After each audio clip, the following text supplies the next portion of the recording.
Bismillahirrahmanirrahim. Assalamu alaykum hurmatli qarindoshlar. Din va hayot nomli suhbat programmamiz orqali sizlar bilan yana yuz ko'rishdik. Programmamizning bugungi bo'limida qonunsiz diniy faoliyat haqida to'xtalamiz. Men qarindoshlar Abul Qosim Ahmadi, programmamizning bugungi aziz mehmoni ustoz Sirojiddin Aziz bo'ladi. Tashviqot uchur vositalarida qonunsiz diniy faoliyat degan so'zlarni ko'p uchratamiz. Bu so'zlar qanday o'tirg'i chiqdi, buning qarata har qanday bir mu'min musulmon qanday xususiyat tutish kerak? Bu haqda tushuntirib o'tgan bo'lsalar, qana marhamat. Bismillahirrahmanirrahim. Bu qonunsiz diniy faoliyat degan bu hukm dunyoda hech qanday bir davlatda topilmaydi. Faqatla shu bizning vatanimizda bo'layotgan masala bu qonunsiz diniy faoliyatlar. Dunyoda bu din Allah'ın dini.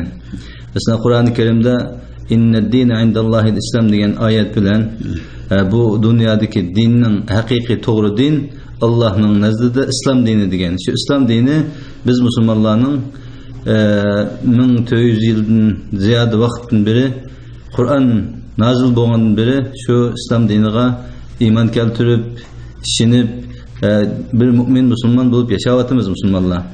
Yani bu dini faaliyetinin kanunsuz, kanunluk degen narsa bo'lmaydi. Aslida din Kur'an-ı Kerim qanday nazil bo'lgan bo'lsa, shu bo'yicha belgilemeleri, İslam'ın asasları, yani bu İslam'da hamma narsa ochiq. Yani İslam'ın bütün işleri Kur'an hadisinin hükmü boyunca aşkara ochiq. Bunun qarta kanunluk, kanunsuz deydigan gap yo'q. Bunu İslam şeriatı din belgilaydi. Onu devletler, partiler, cemaatler, teşkilatlar yoki mustabid hakimiyetler bunu xalqancha burumlab kanunsuz, kanunluk deb onu ad qo'ygan bilan bu İslam dini Allah'ın dini. Kur'an-ı Kerim nazil bo'lgan bu Allah keltirgan samaviy dinlarning ichida eng oxirgi va muqaddas İslam dini. Bunun qarta qaysi bir davlat yoki qaysi bir parti buni xalqancha kanunluk, kanunsuz diyemeydi. Nimishqa bu İslamning mizani davlat, parti emas yoki shaxs emas. Yani Peygamber İslamning asası vahiyni ilib kelgan payg'ambar bo'lgan zot edi. U vafot qildi. Vafot qilgandan keyin bizga shu ikki narsani tashlab ketdim degan. U bo'lsa Qur'oni Kerim va mening sunnatim deb. Yani şu her qanday bir diniy faaliyat olsun, ibadet olsun, İslam'ın asası olsun, bunu şu Kur'an ve hadis kısalımız. Bunun karta İslam'da, Kur'an hadiste körsütülgen boyunca emel kılımız ve Kur'an hadiste zıt kelgenlerini bunu kanunsuz deydiğen gap yok. Bu İslam'ın atalgısı da ya bid'at ya ki haram, mekruh degen okşaş atalgılar var. Ama bu faqatla kanunsuz dini faaliyette bunu kanunlukka düşürüşünün özü insanların dini erkinliği yoki şahsi erkinliği yoki bo'lmasa bir söz fikir erkinliği, itiqat erkinliğini boğuş için yoki onu yok qilish için qilinayotgan suiqasddan boshqa narsa emas. O'rani bu odamni hayron qoldirdig'ini qurulg'ili bir 20-30 yil yoki bir 50-60 yil bo'lgan davlat yoki bir partiya yoki bir jamiyatlar tarafidan endi osmon zamin koinot va shu insonlarni va bizni hammamizni yaratgan Allohning qonuni dini ustida av to'g'ri ma xato deb yakun chiqarishi, uni qonunga selishlari odamning g'irqini keltirdi. Buni tafsiliy tushunishimiz uchun avval shu islom dini haqida atrofli tushunishimiz to'g'ri keladi. İslam dini mundaqcha aytganda, hozirgi yaqingi ma'noda aytganda Muhammad alayhisolatu vasallamning sahobining tutgan yo'li o'simi, asli islomning lug'at ma'nosi bilan aytganda bu islom va din shu osmon zamin koinotni yaratgan, hatto insoniyat atimiz odam insonni yaratilgandan tortib bugungi kungacha va qiyomatga davomlashadigan Allah'ın buyruqlarını öz içine alan narsa din oludu. İslam degan Allah'ın Resulü'nün şu buyruğu boysunuşun özü İslam degan boludu. Qanday olab bu dunyoga kelgili qurulg'ili 20-30 yil yoki 100 yil bo'lgan bir davlat oyoqinmasdan seninki yaratgan egan Allah'ning qonun dini faaliyetlerge oturup qo'ygan. Ma o to'g'ri, ma xato, ma qonunsiz deyish bu aqlga sig'maydi endi. Shunga shu islom dinininki haqqida bu islom dini degan yolg'iz Muhammad alayhisolamning diniga qartilganmi Qur'oni Karimda Alloh taolo bu vaqt chiqishini bergan. Sizlar shu bizga va o'qir qarindoshlarimizga texama tushuncha bo'lish uchun islom degan dini atalg'isi haqida tushuntirib o'tgan bo'lsa. Sizlar shu boshda degandek, ya'ni Allohning boshda biz o'qigan oyatda Allohning nazdida haqiqiy to'g'ri din islom dini deyilgan. Bu samaviy dinlarning hammasi. Buningda Hristiyan dini, Yahudi dini, başka samaviy dinlar 4 din deymiz ve bunun da 4 Kur'an kitap düşürülgen, İncil, Tevrat, Zebur ve Kur'an-ı Kerim. Şu düşürülgen nazil kılınan kitaplarının hemmesi de şu hakiki din İslam dini ikenliki ve bu İslam dini bu ilgirki ümmetlerinin mi dini ikenliki. Yani kadar Hristiyan, Yahudi boğusu mu? Lakin hakiki din yani şu İslam. İslam'ın manası ne? Boysunuş, teslim buluş. Yani men Allah'ın bendisi, Allah elip kelgen, Allah evetken dinine men iman keltirdim. Allah'ın peygamberlerine iman keltirdim, kitaplarına iman keltirdim de bizning İslam'ның 5 asası ve imanның 6 asası var. Şunu iman keltirgen her bir insan bu Müslüman buludu. İslam'ның asası bu. Ama bu dinni hatta Allah subhanahu teala özü Kur'an-ı Kerim'de la ikraha fid din degan. Yani dinde zorlaş yok. Bir adamni hiç kaçan mecburlap sen bu İslam dinine kirse ya bu dinine kirse deydigan mecburlaş yok. Nimişka insanның özünün xalıgan dinini tanlash haqqı var. Ama İslam dinini qabul qilib bo'lgandan keyin u dinning shartlariga tushmagan ya İslam dinini qabul qilib men musulmon deb turib İslam dininin ruhiga zid Kur'an ve sünnetinin ruhiga zid harakat qilganlar u vaqtida shu yana ular uchun mayli murtad olsun yoki fasiq olsun, zindiq olsun, shunga o'xshagan har xil ismlar bilan shariatning bir belgilamasi bor. Bu belgilamaning sirtida hech qachon hech qanday bir davlatning bu dinni qonunlashtirish ya qonunsizlashtirish haqqi yo'q. Nimishqa? Allah insonlarni nima qilib? Buning da yana bir muhim masala, endi biz bu dunyoda yashayapmiz. Bu dunyoning Allah'ın koygan tüzümü ve kanuniyeti. Bunu dünyada hiç kandak bir insan özgertenmeydi. Bu kanuniyetler nime? İnsanın ölüş, tiriliş, devletlerinin kopuşu, yıkılışı, milletlerinin yıkılışı, yokuluşu, berpa buluşu, bunda işler hemisi Allah'ın kuludan, ülkede. Lakin ama bu dünyada biz yaşayatkan ikimiz meyli şahslar, meyli devletler şu dünyanın bir zamanı dünyanın sistemine kirişki mecbur. Mesela Birleşken Devletler Teşkilatı'na 90. devlet, 190. devlet azam. Onun içinde bütün komünist devletleri olsun, İslam devletleri olsun, Arap devletleri olsun, dünya devletleri azam ve onun bir kanun nizamnaması var. Şu nizamnamada, valanki o İslam nizamnaması emas, dünyadaki insanların insanlık hakkında yaşaş hukukunun nizamnaması endi. Şunundu mu? Şunun 26-27. maddelerde Birleşken Devletler Teşkilatı'nın insan hakları maddeleri, insan haklarına hürmet kılış, yoki himaye kılış maddelerdi mu? İnsanın her kandak bir dingi işiniş erkinligi, ibadet erkinligi, söz erkinligi, kefillik kılınganlığı bunu hiç kandak bir devlet, şahs yoki teşkilat partinin bunu çeklemege uçurtuş, bunu insanların hukukuga dersenlik ediş hakkı yokluğunu belgilegen ve şunun da azad devletlerinin hemmesi bunun kol koygan. Demek bazı devletler şunda halkının dini erkinliğini boğuş, söz erkinliğini boğuş, sefer erkinliğini boğuştak işlerinin hemmesi şu üzü kol koygan nizamnamıga kanunga emel kılmaganlık. Demek men bir müstebit hakimiyet, men bu insaniyetinin ki meyli insani tabiiyeti olsun, ya ki bir din erkinliği olsun, ya ki olsa halkara kanun tüzümlerinin hiç kaysını kabul kılmayman. Men müsundaq bir galati bir hakimiyet, galati bir tüzüm, galati bir insaniyetinin ki tabiiyetiga zid bir yol tutuman deganlik bo'ladi endi. Allah Taala Qur'oni Karimda bir qancha oyatlarda deydi, bo'lib Allah Taala ey mu'minlar islomga bir butun to'liq chiringlar.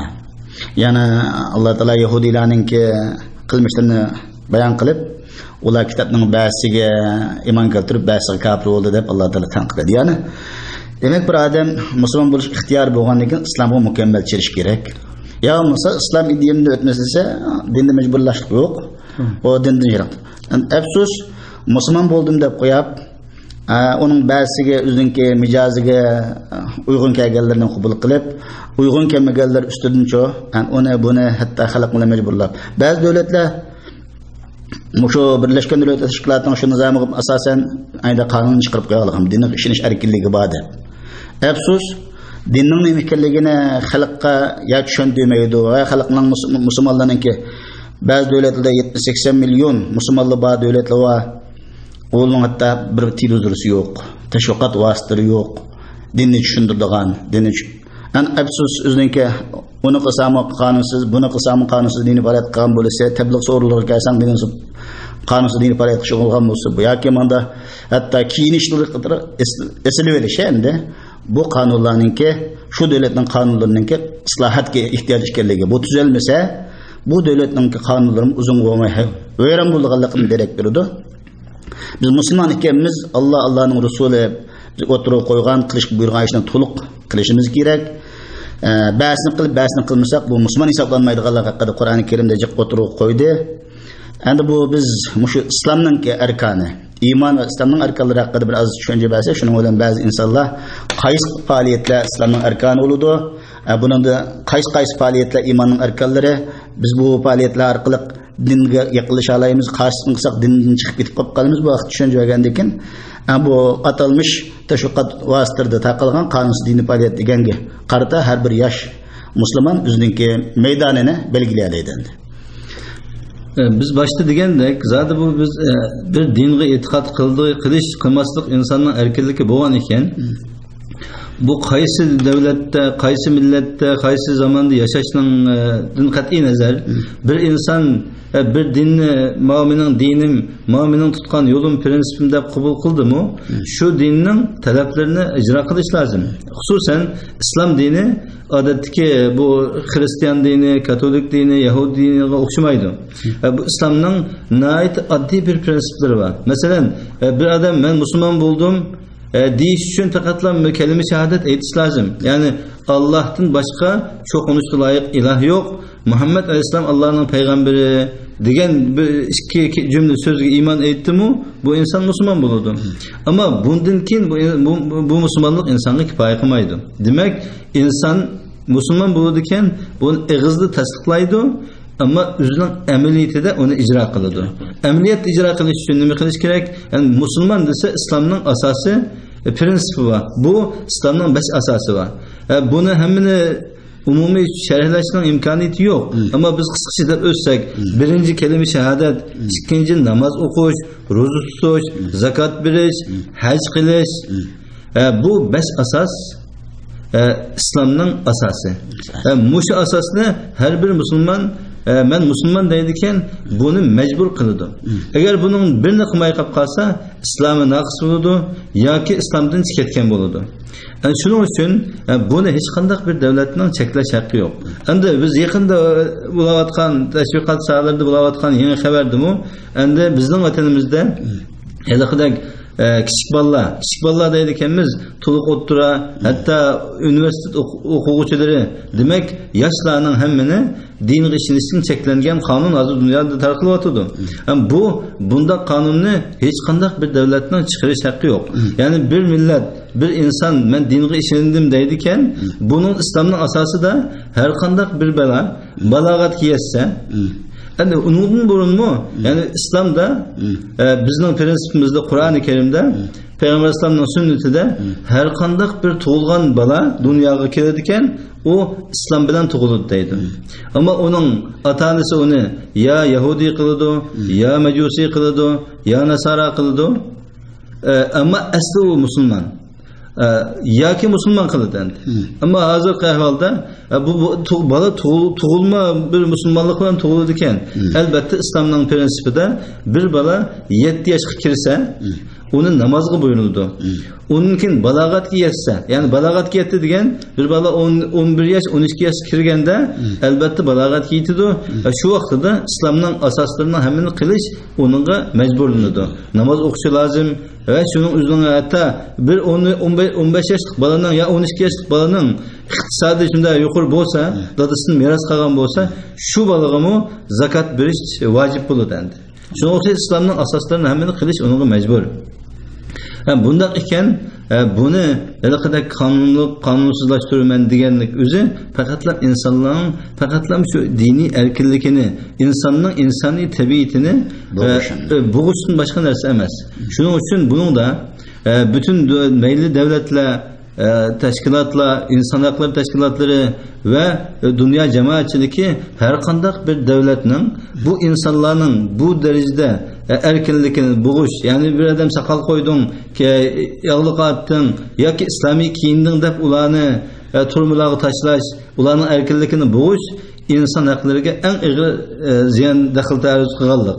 Buning qarta dunyo qarab turmasligi va buni albatta bu shunday davlatlarni mayli xalqaro qonun bilan bo'lsin, inson huquqlari bilan bo'lsin va diniy masalalarda bo'lsin, buni tanqidlashi va buning qarta besim ishlatish lozim. Albatta bu nimalar biz xalqqa din ishonish erkinligini berdik, bu degan gap öyle. Bu qilayotgan ishlari bir-biriga zid. Ya o Qur'onning dinga ishonish erkinligi va biz uni dinga ishongan Xudoyimiz degan gapi yolg'onchandi. Ya bo'lmasa bunda qilganligi bu nima musulmonlarning diniga o'zi biz hurmat qilmaymiz, islomni biz e'tirof qilmaymiz deb oshkorlash lozim endi. Bulupmu bu dini e'tiqod masalada yosh bolalarni, o'quvchilarni diniga ishonishni cheklashi ajoyib bir endi bu aqlga sig'maydigan bir ish.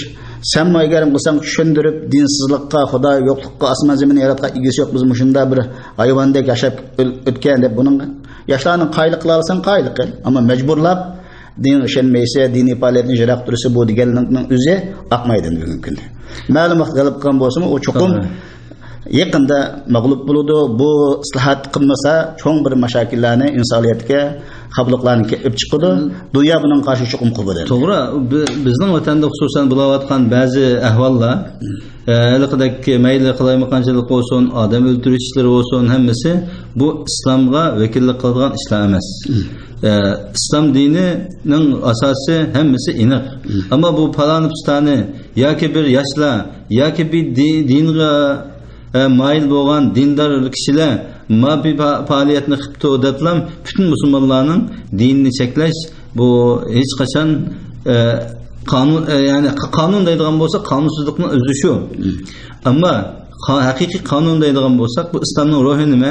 Islomning ruhi masalan Qur'oni Karimda bu Luqman Hakimning o'zining balasiga qilgan tavsiyalar bor. Ya'ni masalan ya bunayya la tushrik billah deb Luqman Hakim o'zining o'g'liga ey balam sen Allohga shirk keltirmagin. Va shunga o'xshagan nihoyat ko'p axloq ibodatlarda bo'lsin, namoz o'qishga bo'lsin, yaxshi ishlarni qilishda bo'lsin, shu o'zining kichik balasiga shunda tavsiya qilgan. Ya'ni Qur'oni Karim bu biz amal qiladigan, uning bütün harf icra qiladigan bir musulmonlarning dasturi qonuni. Buning da shunda Luqman Hakim o'zining kichik balasiga xitob qilib, sen Allohga shirk keltirmagan, ibodat qilgan, yaxshi ish qilgan desa, biz uni qanday qilib kichik bolalarni dindan to'sash, kichik bolalarning dinni kirishi, hatto qaysi kuni bir yangi narsani ko'rib qoldim. 6 turlik moddani o'tirib chiqiribdi. Bizning vatanimizda haliqadak maktabga dinning singib kirishi, diniy tusning kirishi, diniy kiyimning kirishi, diniy aqidaning kirishi, diniy faoliyatning kirishini cheklaymiz deb. Ya bu inson bir musulmon o'zining bolasini shu maktabdan, uydan, jamiyatdan, jamoatdan, masjiddan tarbiyalamasa, ne tarbiyalaydi? Yani demek dinga ishonish erkinlik degan ekan, albatta inson o'zini diniy tarafdan tarbiyalashi va o'zining avlodlarini shu bolalari aqliga kelishdan burun 3-5 yoshdan tortib Qur'oni Karimni yodlantirishi, o'rgatishi, namozni o'rgatishi bu bir farz, vojib. Agar biz bolalarimizni tarbiyalamasak, u bolalar 8-10 yoshdan eshib ketsa, dinning nimaligini bilmasa, u kofir bo'lib tarbiyalanmaydi.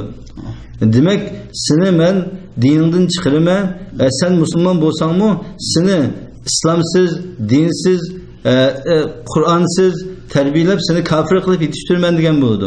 Demak bu mayli xalqaro qonun, davlatning qonuni, insonlarning insoniy erkinligining hammani bo'g'ish uchun qilinayotgan bir ochiq oshkora suiqasd. Buning qarta vatanning ichida bo'lsin, chet elda bo'lsin, ulamolar, ziyolilar, neyli din egalari hammasi buning qarta o'zining maydonini aniqlashi lozim. Xususan shunday masalalarda sukut qilib gap qilmay o'tadigan bo'lsak, qiyomatda Allohning oldida hisob beradigan gap. Hatto bizning vatandami ba'zi bir ahvollar bo'ldi. Masalan, Urumchida portlatish bo'lgan voqeasi bo'libdi. Undan keyin bir qancha vatandagi ulamolarni masjidga yig'ib o'ltirib, u qilingan ishning xatoligi va shuningga Qur'on hadisdan dalil akillik. Demak, bizning millat musulmon shuningga Qur'on hadisni xitob qilinadi. Ajiba bizning millatimizni, avlodlarimizni shu dindan yiroqlashtirishning o'zi bu bir zidlik emasmi? Endi bu hozir dunyo mayli sharq g'arb hammasi islomdan kengishidan, islomning kuchayishidan qo'rqyapti, ansirayapti. Bu ansiragan narsa hamon bo'ladi endi.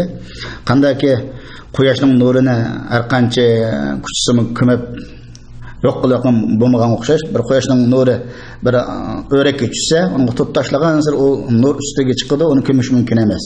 Shuning uchun bu islomning nurini kömünmeydiğallıqını Allah Teala Kur'an-ı Kerim'de bir kanca ayetinde oturup koygan. Cümleden Allah Teala bu nemene İslam dininin ki kengeydiğallıqını qılıp Allah Teala "Vellezî ersele Resûlehu bil huda ve dinil hak li yuzhirehu aled dini kulli ve lev kerihel müşrikun." Yani bir ayet-i kerimde "Ve lev kerihel kafirun." Allah Teala Peygamber Muhammed İslam'ını doğru yol ve hak din bilen evetti. Bu din bütün yeryüzlük barlıq dinlerin üstünde galip kılıp üstünlükünü egelleydi.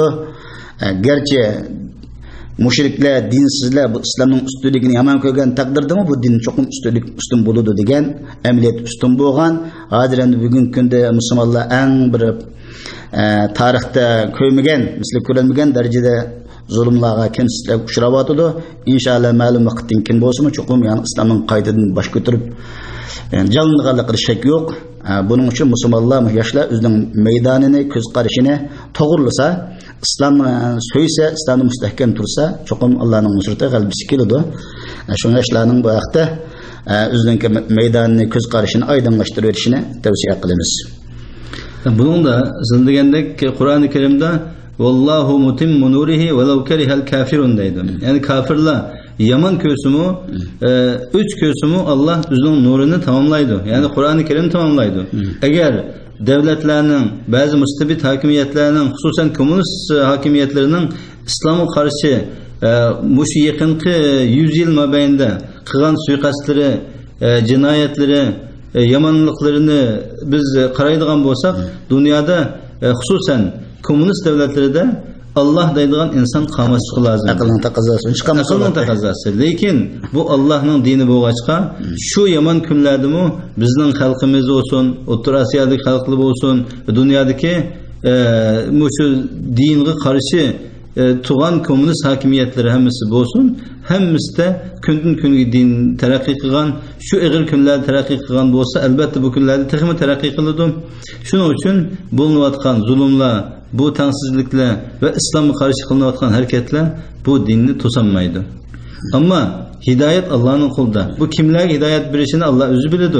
Şunun için bazı dinsiz parti azaları, kadrlar, ola bula özümen Müslüman da koyup hidayet tapmağalarından biz efsuslanmasımız lazım ki hatta kıyamette Allah'ın şu cennet devziki bir kağıt yaratılmagan. Bu dünya adalet dünyası emez. Yani bu dünyada adalet bo'lmaydi. Biz adaletçi tirişimiz ama bu adaletin düşmanları davamlı şu adaletsizlikni tamamen deydi. Şundak bolsa mu haman bir gün Allah'ın aldığı barımız ama o günde hiç kaçan şu cehennemki muhakkel periştiler nime deydi dese helmin mezid yeni bağımı deydi ki kim hidayet tapadiken üzünü dünyada ahireti kutkuzuş için hakikatini tapkan buludu. Ama bu hakikatini tapmayman deydi Allah olsa cehennem uçuk. Şu sebepten bunun da bir kaygırışın haceti yok. Ama biz üzümüzden mesuliyetimizi ada kılışımız lazım. Bu dinni bütün insaniyetke yetkizüş, şu dinnin ehli boğan, ülümalar, musulmanlar, dindarlar yetkizüş lazım. Hatta bu İslam dinini yetkizüş için insan alim buluş şart emez. Fakatlam hatta Peygamber sallallahu hadisi var. Menden bir ayet bolsun yetkizonlar degen. Senin kulun arkalık senin vasıtandan Allah bir adamını hidayetke başlasa bütün dünyayı sana verilgendin yaxşı degen Peygamber'in hadisinde. Şu sebepten bütün insanlar etrafındakilerini bu dinle teşvik kılışı, davet kılışı, insanlarına hakikatini gösterişi lazım ki bu dinni ne kadar kanunsuzlaştırış, kanunlulaştırış, ibadetlerge ne kadar isim koyup bunu bazı devletler özünün siyasetiga, bazı partiler özünün menfaatiga dinni suiistemal qilman deganligi bu ham xiyoli uxlab tushishi. Buni hech qanday devlet, hech qanday parti islom dinini o'ziga suiistemal qilolmaydi. Din undaq devletlerden, insanlardan, partilerden, cemaatlerden favqulodda yuqori. Bu Allah'ın dini ve bunun tarihi 1300 yıllık tarih. Dünyada hiç qanday bir devlet 1000 yıl 1500 yıl hüküm sürgünü yok. Ama bu din ta kıyametkiçe hüküm sürdü. Allah Kur'an-ı Kerim'de verdi. Biz bu Kur'an'ı biz düşürdük. Bunu üzümüz saklayımız diyen. Yani bununla hiç kandak bir devlet bu Kur'an'ın hakiki ruhunu o zulüm bilen insanların erkinliğini boğuşuyla yoktanmaydı. Bu bir hakikat. Ahirden şu kanunsuz dini faaliyetlerge zarbi bireyle bu kanunsuz dini faaliyet bunu yuktayla ubu deydiğen geplerini yazgan partiye, devlet, cemiyetler bunun biraz oynaş gerek. Elbette siz kim? Bu dinni oturup koygan dinin ilgisi kim? Bu din kaçan dünyaya kelgen? Bunu oynaş gerek insan. Tehe dünyaya kelgili biraz yıl iş toşumagan bir devletlerinin bir partiyalarının ki bir cemiyetlerinin bu dinin üstüdün doğru maviminin siyasetimize hata uygun dep yakın çıkışları elbette bu aklısızlık, bu düzeltmesi bulmaydıgan çoğun hatalık dep qaraymiz.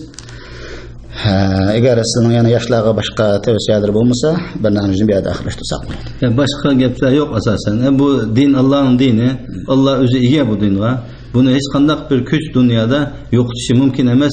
Bununla bütün dünya insanları bizning Uygur Müslümanlarımız, Uygur cemaatimiz bu hakikatni hiç kaçan esidan çıkarması lazım. Hürmetli qarindoshlar, Din Hayat namı programımızın bir yerinde ahirlaştırımız. Ko'ngil qo'yib anlığınızla rahmet. Yana qayta uchrashish umidi bilan har biringlar bilan xo'shlashamiz. Xayr-u salomat bo'linglar. Assalomu alaykum va rahmatullohi va barakatuh.